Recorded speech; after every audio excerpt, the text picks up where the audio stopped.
Vamos continuar essa exposição de alguns salmos selecionados. A razão pela qual nós selecionamos o livro dos Salmos é porque toda a Escritura fala a nós, revela a Deus, a sua grandeza, o seu poder, a sua obra redentora, salvífica. E de forma peculiar, singular, os Salmos falam por nós. Quando nós não conseguimos falar, os Salmos falam por nós. Então, está muito relacionado às nossas tribulações, à nossa comunhão com Deus, e sem dúvida alguma é atualíssimo para o momento em que nós estamos vivendo, de apreensões, desafios, temores, confusão, convulsão política, social. Hoje, antes de vir ao culto, eu passei na farmácia, eu fiquei muito aborrecido. Estava lá um telão com um resultado prévio das eleições, se eu não me engano, no Pará. Estava PA, acho que é Pará mesmo, e lá estava em primeiro lugar um candidato pelo PSOL. Eu falei, meu Deus do céu, eu não consigo entender esse país. O PSOL é o pior partido que existe. É um partido que trabalha contra o Brasil. E o candidato do PSOL estava em primeiro lugar. Então nós precisamos orar mesmo, irmãos. Precisamos orar mesmo. É um tempo de muita confusão política, social. Então precisamos interceder, precisamos estar diante da palavra do Senhor, pedindo orientação. O livro dos Salmos falam por nós, quando nós não conseguimos falar. Hoje será o Salmo 92, certamente já está em tela. É o Salmo 92. O Salmo 66 eu estava observando, eu já fiz a exposição dele nesse período de pandemia, depois eu olhei no meu controle, eu iria repetir a exposição do Salmo, mas voltei de férias, a gente fica com a cabeça mais assim aérea, né? Então, já havia exposto esse salmo, então nós vamos agora para a exposição do salmo de número 92. Eu vou proceder à leitura, os irmãos acompanhem com bastante atenção em suas Bíblias. Se eu não for fiel na exposição, só a leitura já nos falou o coração. Diz assim a palavra do Senhor. Bom é render graças ao Senhor e cantar louvores ao teu nome, ó Altíssimo. Anunciar de manhã a tua misericórdia e durante as noites a tua fidelidade, com instrumentos de 10 cordas, com saltério e com a solenidade da harpa.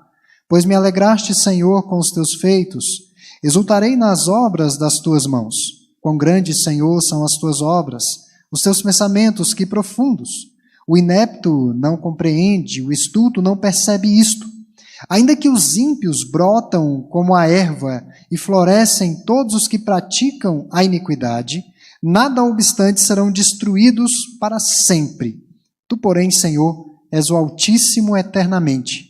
Eis que os teus inimigos, Senhor, eis que os teus inimigos perecerão. Serão dispersos todos os que praticam a iniquidade. Porém, tu exaltas o meu poder como do boi selvagem, derramas sobre mim o óleo fresco. Os meus olhos veem com alegria os inimigos que me espreitam e os meus ouvidos se satisfazem em ouvir dos malfeitores que contra mim se levantam. Vamos ler juntos até o final? O justo florescerá como a palmeira, crescerá como o cedro no Líbano, plantado na casa do Senhor, florescerão nos átrios do nosso Deus, na velhice darão ainda frutos, serão cheios de seiva e de verdor, para anunciar que o Senhor é reto, Ele é a minha rocha e nele não há injustiça. Meus irmãos, eu quero iniciar a exposição desse salmo fazendo uma indagação. Antes de fazer a indagação, levando-nos a pensar um pouco. Eu já tive, como pastor, de lidar com algumas situações de aconselhamento. Irmãos que estão com uma chamada crise vocacional. Tem crise da meia-idade, crise no casamento, crise financeira, crise de saúde, crise existencial e daí por diante. Mas tem irmãos que passam pela chamada crise vocacional. Eles chegam numa determinada fase de suas vidas laborais, de trabalho, e pensam o seguinte: eu não sou feliz fazendo o que eu estou fazendo, eu preciso mudar, virar a chave, ter outra profissão, algo que seja mais útil para a sociedade e que seja mais relevante. E daí essas pessoas ingressam, seja numa faculdade, num curso de formação técnica, investem em outra área, abrem um negócio. E o curioso é que ao passar por essa crise vocacional, ao deixar digamos, um porto seguro e ao ingressar na busca de uma nova carreira que lhes proporcione mais satisfação, eles continuam passando por crises, por dificuldades. Seja a dificuldade no aprendizado que é ensinado na universidade ou no curso técnico, sejam as dificuldades de mercado, de se abrir um negócio, tem-se uma ideia e de repente a realidade é outra. Mas o que me chama a atenção, geralmente as pessoas que resolvem mudar o curso de suas vidas profissionais não voltam atrás. Elas passam por cima de todas essas dificuldades até chegarem no ponto em que elas imaginam que devem estar. E conseguem achar o contentamento profissional. Geralmente isso acontece. Poucos os casos em que a pessoa retrocede. São pouquíssimos os casos. Agora imagine se Deus, e aí vem a indagação, se Deus hoje lhe dissesse que você precisa mudar algo na sua vida. E a mudança precisa ser radical, radicalíssima. Você precisa mudar de endereço, talvez o endereço que você more não faça muito bem para a sua vida, para a sua espiritualidade. Deus diz, olha, você precisa mudar. Daí Deus coloca no seu coração isso. E daí você tem que passar por toda aquela etapa de mudança.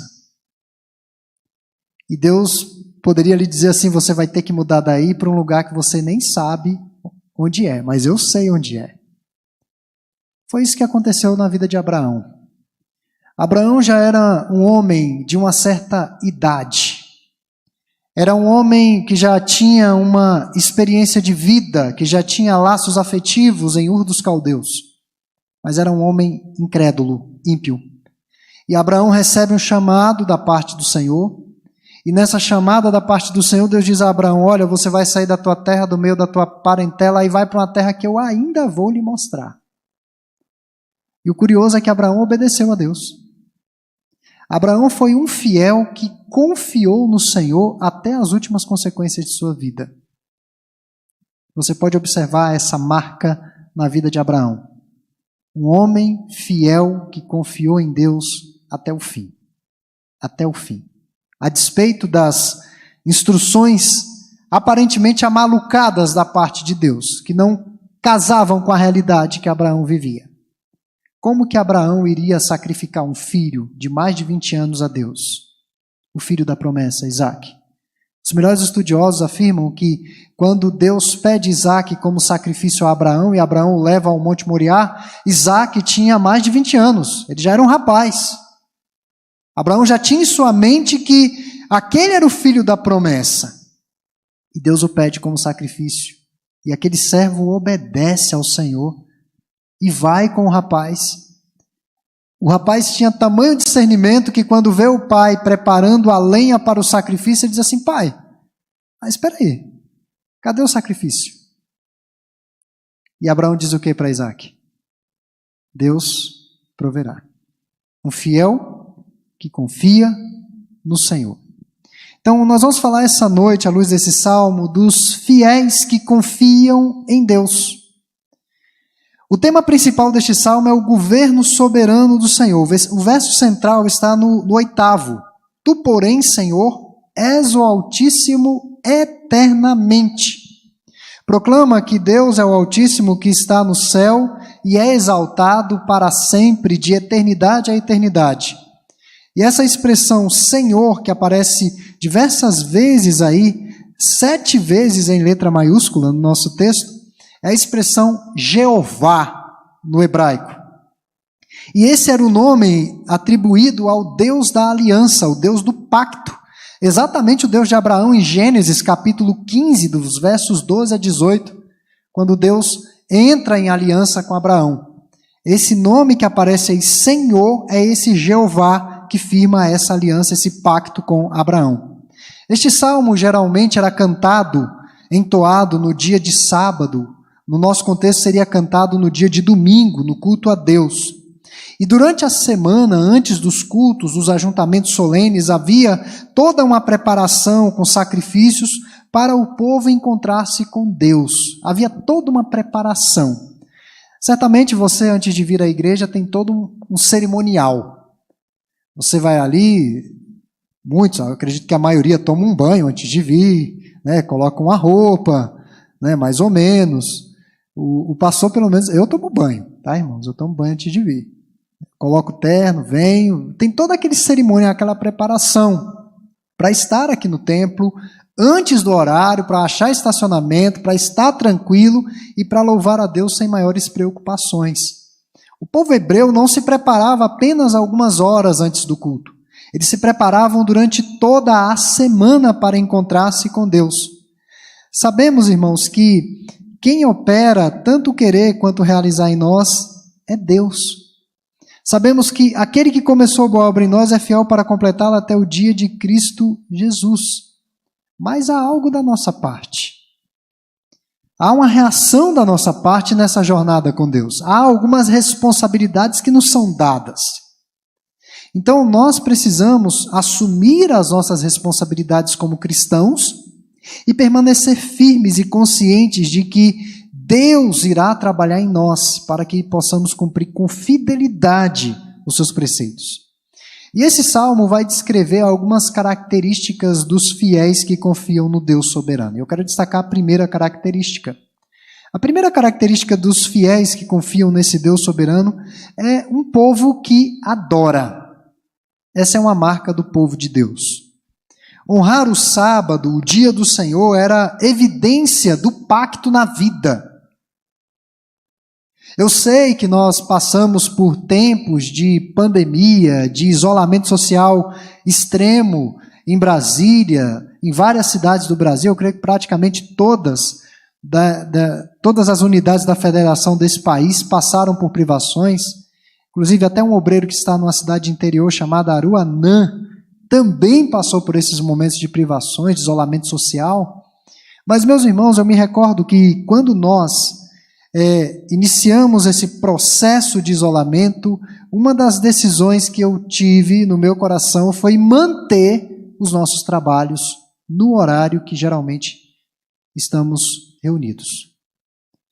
E nós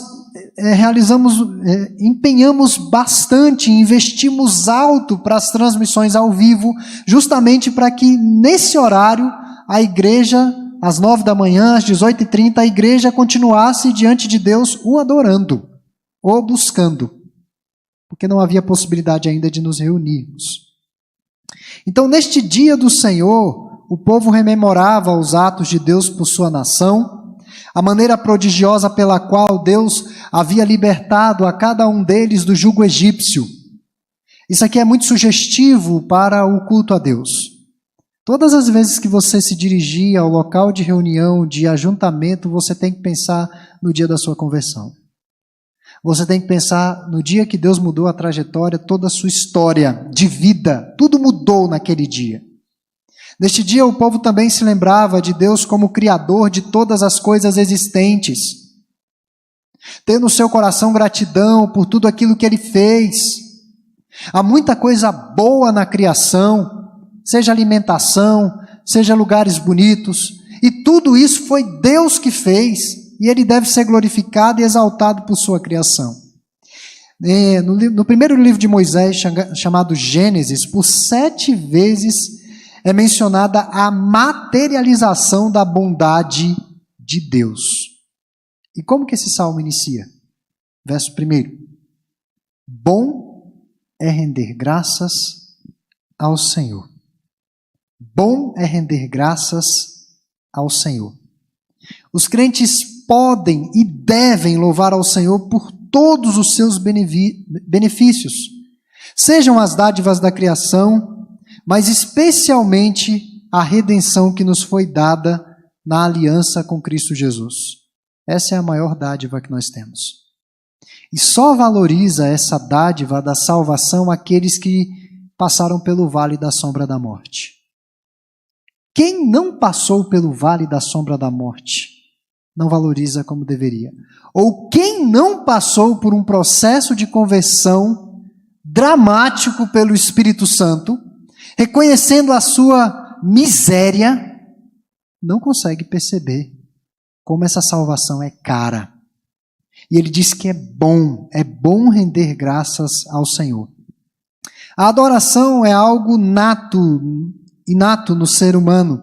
João Calvino, grande reformador da igreja do século XVI, dizia que todos possuem em seus corações a chamada semente da religião. Até o ateu. Até o ateu tem a semente da religião, porque ele fica muito preocupado com essa questão de Deus. Como que tudo veio a existir? Para o que eu existo? E para onde eu estou indo? E principalmente no para onde eu estou indo, quando eles se deparam com a morte, eles se frustram tremendamente, porque tudo acaba para eles no cemitério. Tudo acaba ali. Mas João Calvino dizia que todos têm a semente da religião em seus corações. O problema não é a adoração. A igreja adora já por natureza. O problema é a direção em que está a nossa adoração. E eu penso que essa pandemia veio para provar os nossos corações também, em muitos aspectos. Se um vírus acuou boa parte da cristandade, imagine uma perseguição feroz. Porque perseguição nós já sofremos. Ou os irmãos acham que essa PL impetrada pelo PSOL no STF para ideologia de gênero nas escolas não é uma perseguição também contra a igreja? E por eu estar falando isso aqui, a gente pode até ser cancelado no YouTube. Pode até cair a transmissão por causa disso. Existe uma perseguição velada, existe uma perseguição ideológica, tentando ridicularizar o cristianismo. Isso é fato inegável. Agora imagine se uma perseguição feroz viesse, poucos iriam restar. Se um vírus traz tanta apreensão, tanto medo, imagine uma perseguição de fato religiosa. Então o problema não é a adoração, mas a direção. De maneira geral, os homens preferiram adorar a criação ao invés do Criador. Os cristãos genuínos precisam adorar de coração a Deus, reconhecendo quem Ele é, bem como aquilo que Ele fez e faz ainda pelo seu povo. Deus não está inoperante, Ele continua agindo. O mesmo Deus de ontem é o Deus de hoje. A adoração cristã não se concentra na maneira, por música, por oração. Não é o mecanismo, a maneira pela qual. Mas a adoração cristã se concentra nos atributos de Deus. Em quem é Deus? Só adora a Deus em espírito e em verdade, com ordem, com decência, aqueles que conhecem os seus atributos. Só adora a Deus quem conhece a Ele como Redentor. Portanto, o culto estava mais voltado para memorar do que necessariamente pedir. No culto já estabelecido pela Reforma Protestante, existe esse mecanismo, nós temos lançado mão dele, desde que retornamos com os nossos cultos presenciais, o recurso da petição, da intercessão em favor daqueles que sofrem. Nós podemos e devemos fazer isso. Mas a essência do culto a Deus é lembrar, é trazer à memória aquilo que pode nos dar esperança. Meus irmãos, nem sempre as coisas vão sair do jeito que nós imaginamos. Você está sentado hoje nessa cadeira e pensando talvez no dia de amanhã, não deveria agora, mas talvez a sua mente, num dado momento de sermão, que o pastor está meio monotônico e aquela palavra um pouco distante, você pensa, amanhã eu tenho que, daqui a pouco não sei o quê, né? Daqui a pouco eu vou passar ali, comprar um lanche, aí eu vou chegar em casa, talvez eu veja um pouco do Fantástico, não sei, vamos ver o que vai ser aí. Se ficasse um pouco mais alto o que passa nas mentes, os irmãos iriam assustar o que passa. Mas nós não temos condições de ter em nossas mãos o nosso futuro. Nem sempre vai sair do jeito que nós imaginamos. Por isso que o culto, na sua essência, é lembrar. É lembrar do que Deus fez. Ao meditar em nossa história com Deus, notaremos de forma clara e inequívoca os seus cuidados e as suas pródigas bênçãos sobre nós em tantos momentos. Na verdade, o propósito principal pelo qual fomos criados é apreciar a grandeza, a beleza e os feitos de Deus e gozá-lo para sempre. O que significa isso? O propósito principal pelo qual nós fomos criados não é encontrar contentamento, satisfação nas coisas da terra, mas é encontrar a verdadeira alegria, contentamento e satisfação em Deus. É nele. Isso passa por rememorar os seus grandes feitos na história. De acordo com Agostinho de Hipona, ele escreveu em suas confissões o seguinte: Senhor, tu nos criaste para ti mesmo, e os nossos corações não encontram sossego enquanto não repousarem em ti. Não há sossego para o coração a não ser em Deus, na adoração a Ele, rememorando o que Ele é e o que Ele fez. Uma outra característica dos fiéis que confiam nesse Deus soberano é um povo mais do que vencedor. E aqui eu não quero soar um tanto quanto triunfalista. Um povo mais que vencedor. Está do verso 6 ao 11 desse texto que lemos. Então vejam, irmãos, que do versículo 6 ao 11 o salmista volta a sua atenção para os inimigos do Senhor que de forma deliberada, intencional. Eu diria que é intencional. Os inimigos do Senhor procuram transtornar a vida do povo de Deus, tornar a nossa vida mais difícil. Essa é a verdade. É isso que eles fazem. E eu não estou falando apenas de Satanás. Eu estou falando dos seus agentes. Eu estou falando dos que odeiam igreja. Eu não falo nem pastor, né? Porque eu vou puxar a sardinha para o meu lado.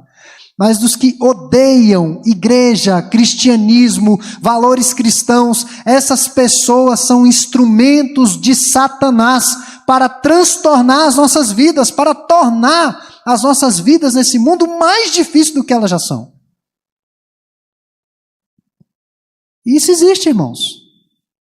Isso existe. Veja que o verso 6 ele fala o inepto e o estulto, ou seja, insensato, grosseiro, selvagem, sem valores, sem discernimento. Eu que estou na ponta de lança da igreja como pastor, já fui destratado em velórios. Já cheguei em velórios que eu fui expulso do velório. Cujos filhos da pessoa que, digamos, nós conhecíamos, a pessoa era crente, mas os filhos não. Disseram, dá licença, não quero você aqui. Tudo bem. Passar bem. Fui embora. E não foi uma vez, não. Foi mais de uma vez que isso aconteceu. E por detrás dessa ação eu vejo claramente a traquinagem diabólica. A ação maligna. Já saí do cemitério repreendendo Satanás mesmo. Você está repreendido. Você não vai causar entristecimento. E isso não desmoraliza e não descredita a mensagem de Deus 1 milímetro. 1 milímetro. Jesus foi ridicularizado. Cuspiram nele, o crucificaram. O chicotearam. O que os irmãos esperam que aconteça conosco? Vida cristã não é uma colônia de férias. Vida cristã é caminhar com oposição. Haverá oposição. E saibam, irmãos, que nos próximos anos no nosso país, pelo que eu estou vendo no cenário político, nós vamos ter muita dificuldade com a esquerda que está se levantando. Eu não estou falando do PT, estou falando de outros partidos que estão se levantando. Nós vamos ter enormes dificuldades, porque com o PT nós já enfrentamos muitas dificuldades. Muitas, eu falo porque estou na liderança da igreja.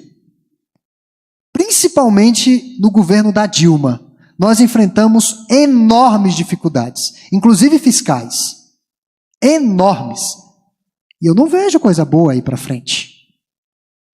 Mas apesar, a despeito disso tudo, nós somos um povo mais do que vencedor no Senhor.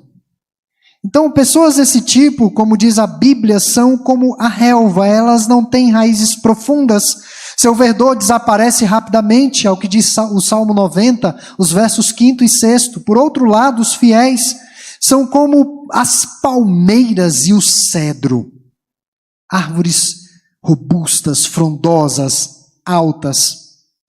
Esses dias eu estava andando de carro na rua e observei uma árvore, um coqueiro que chegou na altura de um prédio. Eu fiquei imaginando, se esse coqueiro chegou na altura desse prédio, a raiz deve estar para todo lado aqui. Deve estar abraçando vaso sanitário para tudo que é lado aqui.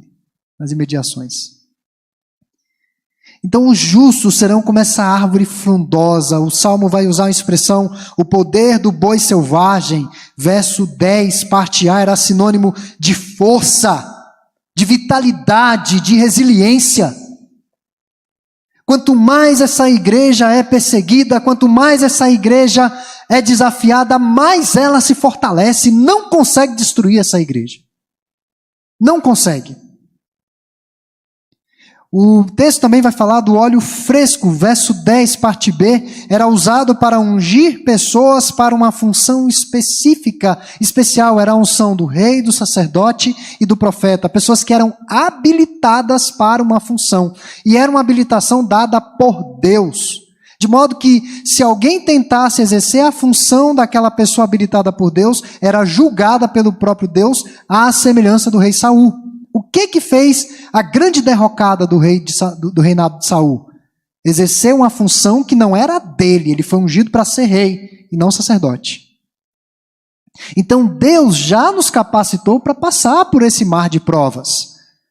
Nós já temos essa capacitação dada por Deus ao ponto de Jesus dizer que nós não precisamos nos preocupar do que nós temos de falar, a maneira como nós vamos falar. Ele vai nos usar. Ele vai colocar a sua palavra em nossas bocas em momento oportuno. Em Romanos capítulo 8, verso 37, diz que apesar das adversidades, do inimigo cruel, das situações desfavoráveis, nós somos mais do que vencedores. O fato é, o amor de Deus a nós nos torna mais do que vencedores. Não é a nossa ação, a nossa inteligência, a nossa capacidade, mas é o amor de Deus que nos torna mais do que vencedores.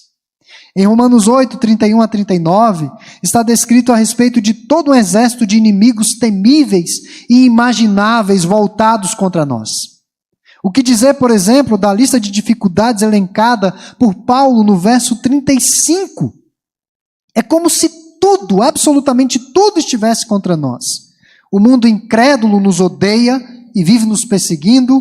O pecado que ainda habita em nós é um poderoso adversário e volta e meia ele aparece no meio do nosso caminho. A morte continua sendo um inimigo derrotado, é verdade, Cristo derrotou na cruz, mas ainda não está completamente destruída. E na nossa peregrinação pelo deserto temos perdas significativas. Ainda temos de lidar com esse inimigo, a morte. Nem a vida, nem a morte podem nos separar de Cristo. É o que Paulo vai dizer lá. Na vida vivemos com Cristo, na morte morremos com Ele. E porque morreremos com Ele, ressuscitaremos com Ele. E a morte, longe de ser uma separação para o crente fiel. Claro, aqueles que vão é uma separação difícil para aqueles que ficam, mas para os que vão, a morte não é o fim. É de fato uma porta para o paraíso que leva à presença do Redentor imediatamente. Se há algum consolo para a morte, saiba que você fecha o olho aqui e abre o olho já no paraíso. Se você de fato é um crente. Se você estiver em Cristo. Entre o começo e o fim, há um profundo vale de lutas e conflitos. Contudo, o viajante no caminho da salvação tem a segurança da vitória. A vitória já é nossa. Na Epístola aos Hebreus, capítulo 11, a chamada Galeria dos Heróis da Fé, nos deparamos com pessoas anônimas que foram torturadas, ridicularizadas, açoitadas, acorrentadas, apedrejadas, e até mesmo cerradas ao meio por causa da sua confiança em Deus, por causa da sua fé. Muito diferente do evangelismo ou do evangélico Nutella dos nossos dias. Mas Paulo nos ensina que o amor de Deus por nós nos torna mais do que vencedores, a despeito das oposições. Mas além de ser um povo que adora, um povo mais do que vencedor, uma última característica que eu quero destacar à luz desse texto, claro que tem outras, uma outra característica dos fiéis que confiam no Deus soberano é um povo que floresce. Um povo que floresce, do verso 12 ao 15. Enquanto os estúpidos e insensatos são como a relva, os justos são como árvores frondosas. Florescerá, versos 12 e 13, esse florescerá significa ser cheio de vigor e resplandecer. Provérbios capítulo 4, verso 18 diz que a luz do justo é como a luz da aurora, que de manhã ela está bem fraca, bem fraquinha, mas passa-se alguns minutos ela começa a ficar intensa e até chegar a ser sol do meio-dia, aquele sol causticante. Assim somos nós, os crentes. Bem verdade que há momentos que nós estamos fracos, debilitados, mas Deus vai trabalhando as nossas vidas, vai nos fortalecendo a cada dia. Há uma forte discussão, irmãos, política sobre a preservação das florestas brasileiras, e essa discussão está aí nas mesas de debate internacionais. O agronegócio, ao longo dos anos, vem sofrendo prejuízos em seus avanços mais significativos por causa da preservação da floresta. Não existe nenhum país no mundo que preserve floresta como o nosso país. E ainda assim é julgado por isso, como incompetente na preservação de florestas. E sabe o que eu penso quando surgem essas discussões? Parece que o homem vive para servir a natureza. Há uma inversão aí. Eles falam que, na verdade, isso vai nos beneficiar ao preservar as florestas, mas nós fomos criados para explorar esse mundo e tirar dele o seu potencial máximo. Isso é um mandato criacional, estabelecido em Gênesis, porque senão ainda estaríamos no jardim, na idade da pedra, fazendo fogo não sei nem de que maneira. Se nós atingimos esses avanços tecnológicos que têm sim os seus benefícios, é porque nós estamos explorando a criação ao máximo. Isso é um mandato cultural, um mandato estabelecido por Deus.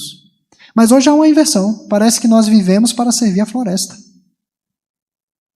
Agora eu quero saber, essas pessoas que defendem tanto a floresta, se elas iriam viver na floresta como silvícolas, como índios, sem a tecnologia. Eu duvido muito se elas passariam 3 dias sem internet. Eu duvido muito. Então, irmãos, biblicamente, os recursos naturais estão para servir a coroa da criação que somos nós. O autor do Salmo, vai lançar mão dessa figura das palmeiras e dos cedros, que eram árvores extremamente valorizadas pelo povo do Oriente Médio. Elas eram valorizadas pelo seu fruto, pela sua madeira, pela sua beleza e pela sua durabilidade. As construções tinham muito dessas árvores. Nem todos os cristãos viverão muitos anos, mas os crentes fiéis estão poupados de diversos perigos. É essa a ideia que temos aí. Os crentes fiéis ao Senhor estão privados de muitos e muitos sofrimentos. Eles permanecerão verdejantes e viçosos, ou seja, não se entregarão à murmuração. Não é no sentido de que é um cosmético natural, uma garantia de que você vai ficar sempre jovem. Não é nada disso. Algumas pessoas poderiam pensar, talvez essa palmeira, esse cedro, seja uma dona romaninha que está com todo vigor. Não necessariamente, também. Mas é no sentido de que o crente vai atingir uma maturidade espiritual que ele não vai conseguir achar momento para reclamar ou murmurar, porque ele vai perceber a bondade, a grandeza de Deus em todas as coisas que envolvem a sua vida, a sua existência. Ele não consegue murmurar, ele não consegue reclamar, mesmo em face da adversidade. Embora sejamos afetados pelo tempo, pelo envelhecimento, por diversos problemas de saúde, Deus continua o mesmo. A sua vontade é boa, agradável e perfeita para nós.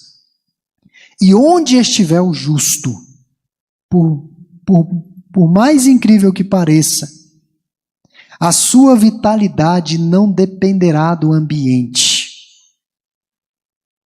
Não dependerá do que o cerca. Mas a sua vitalidade dependerá unicamente do Senhor. É o que diz o Salmo 1, que o justo está plantado junto às correntes das águas e no devido tempo ele vai dando fruto. Não depende necessariamente do ambiente, mas da sua fonte de energia. E o que é a sua fonte de energia? Então, irmãos, eu quero finalizar essa exposição desse salmo. Os fiéis que confiam no Deus soberano. E essas são algumas características, poderíamos citar tantas outras. Um povo que adora ao Deus soberano, um povo mais do que vencedor, a despeito do que ocorra na sua jornada, e um povo que floresce. Ninguém vai conseguir destruir a igreja. Ninguém. Ninguém vai conseguir destruir a igreja. A igreja pode sofrer alguns abalos, a igreja pode passar por momentos difíceis, seja momentos morais, financeiros, mas ninguém vai destruir a igreja. As portas do inferno não prevalecerão contra a igreja do Senhor. Então, nós estamos chegando aí ao final de um ano, ao desfecho de um ano que para muitos foi frustrado. Houve muita frustração, tantos planos para esse ano de 2020. Historicamente tem sido chamado de o ano perdido, o ano que não deu certo. Mas esse ano estava na agenda de Deus e esse ano não foi perdido. Deus tem os seus planos soberanos para as nossas vidas. Que possamos, ó Deus, que possamos, irmãos, na força do nosso Deus, buscar orientação, buscar encorajamento, buscar forças, e que acima de tudo nós sejamos encontrados fiéis. Fiéis que confiam nesse Deus. A grande palavra de encorajamento para todos essa noite, Deus está conduzindo a história. Mas a pergunta é, como que você tem visto a sua história? Como que você tem reagido à sua história?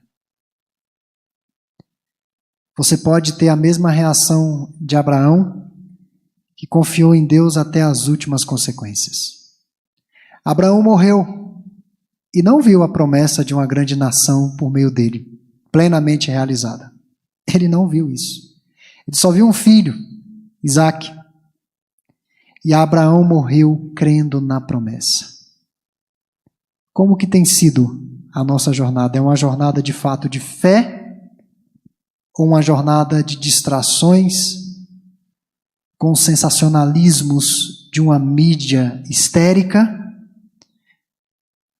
de abatimento com a situação econômica, de abatimento com as situações que nos assaltam, que saem totalmente da nossa agenda, de perdas? Como é que tem sido a nossa reação em meio a essa jornada? Nós continuamos com os nossos olhos fixos no Senhor, sabendo que Ele está trabalhando a nossa história, ou será que nós nos vemos muitas vezes abalados? A semelhança de Elias, que mesmo após uma impressionante vitória contra os profetas de Baal, Elias venceu a 400 homens, zombou deles. Eu fico pensando nas minhas reflexões teológicas, Elias decapitou a 400 homens, porque eles perderam a aposta. E depois de uma forma não muito gentil de ter cortado as cabeças deles, dos inimigos, ele recebe ameaças de uma rainha perversa que já havia matado praticamente todos os profetas do Senhor. E qual foi a reação de Elias? Se esconder numa caverna. Qual tem sido a nossa reação? A nossa reação é de confiança ou a nossa reação é de se esconder e esperar ver o que vai acontecer? Não dá para esperar para ver o que vai acontecer. Nós precisamos continuar a caminhada. Em uma das reflexões sobre a jornada do povo hebreu no deserto, eu falei para os irmãos que todos os dias, durante 40 anos, os hebreus enterraram pessoas. Foram mais de 3 milhões de pessoas naquele deserto. O maior cemitério da face da terra. todos os dias tinha velório. E todos os dias eles continuavam caminhando. Há momentos que nós precisamos apenas continuar caminhando. É o que Abacuque fala no fecho do seu escrito. Ainda que tudo seja desfavorável, Deus, o Senhor me faz andar altaneiramente. O Senhor me faz andar de cabeça erguida. Então que Deus nos ajude, que Deus possa aplicar essa palavra aos nossos corações.